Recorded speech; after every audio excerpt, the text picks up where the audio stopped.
नमस्कार दोस्तों, हम आज आप लोगों को बहुत ही मज़ेदार कजरी गीत लेकर के आए हैं। तो चलिए कजरी गीत सुनिए और इसका आनंद लीजिए। और जब आप लोग पूरा कजरी सुनेंगे ना, तभी आप लोगों को पूरा आनंद मिलेगा। तो चलिए कजरी गीत सुनिए और इसका आनंद। बहुत दिन बस उतल अब अम्मा कोयलिया लिया के चटा दे मुँह में जल्ला कि ना तो के दिन भर जानो आई उठा चला उठा। हाँ उठा उठा उठा का थुका हाँ उठा गाना ना गई बुका उठा। इनके तनी नींद चपले रहे रात दिन। तो चला ही बैठे तो के गाना सुनाओ थे ना। सुना चलो ठीक है सुनावा। अपने निदिया का कई नवा दवाई पिया के तुम्हें जगाई पिया ना। अपने निदिया का कई नवा दवाई पिया के तुम्हें जगाई पिया ना। अपने निदिया का कई नवा दवाई पिया के तुम्हें जगाई पिया ना।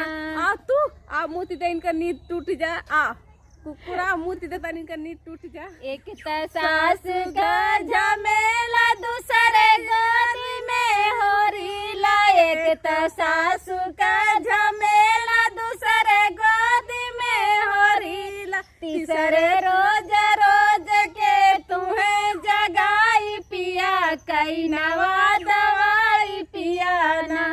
तीसरे रोज के तुम्हें जगाई पिया कई नवा दवाई पिया ना। सड़वा से मुतवा दे तो खुद इनका नींद टूट जाए। अपने निदिया का कई नवा दवाई पिया के तुम्हें जगाई पिया ना।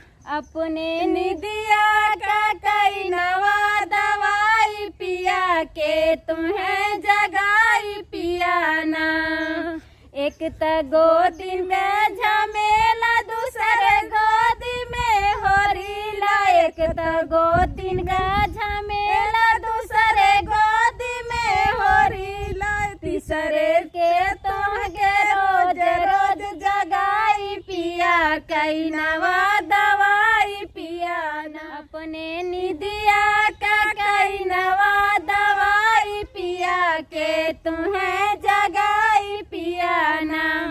अपने निदिया का कई नवा दवाई पिया के तुम्हें जगाई पिया ना।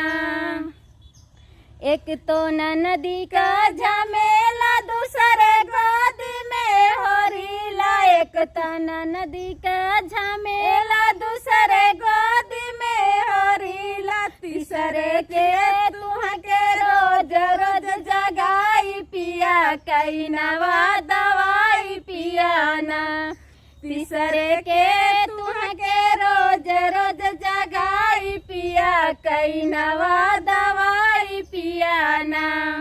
अपने निदिया का कई नवा दवाई पिया के तुम्हें जगाई पिया ना। अपने निदिया का कई नवा दवाई पिया के तुम्हें जगाई पिया ना। अपने निदिया का कई नवा दवाई पिया के तुम्हें जगाई पिया ना।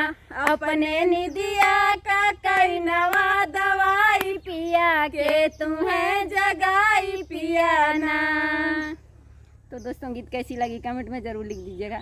फिर मिलते हैं अगले गीत में, तब तक के लिए बाय बाय।